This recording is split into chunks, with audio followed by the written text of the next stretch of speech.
नाशिक जिल्ह्याचे पालकमंत्री दादा भुसे, बांधकाम मंत्री रवींद्र चव्हाण यांच्या टक्केवारीमुळे रस्ते गेले खड्ड्यात। बांधकामात महाराष्ट्राचे बांधकाम मंत्र्यांच्या टक्केवारी मोठ्या प्रमाणात वाढल्यामुळे आज स्वतः मालेगाव तालुक्यातील अनेक रस्ते खड्डेमय झाले आहेत। नाशिक जिल्ह्याकडे जाणारे कळवण, देवळा, पेठ, सुरगाणे अशा अनेक रस्त्यांवर आज ही परिस्थिती निर्माण झाली आहे। यावर मात्र एकही मंत्री, आमदार विरोध करायला तयार नाही आणि तोच मंत्री दादा भुसे यांच्या मतदारसंघामध्ये अशी परिस्थिती असेल तर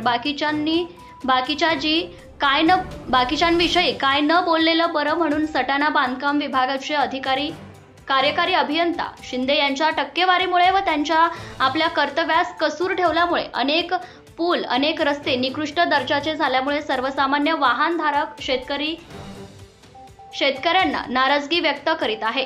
जणू काही या बांधकाम विभागाला कीड लागल्याचं बोलल्या जात आहे, म्हणून नाशिक जिल्ह्याचे पालकमंत्री व बांधकाम मंत्र्यांवर नाराजगी व्यक्त केल्या जात आहे।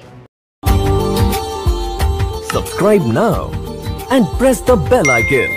Never miss an update.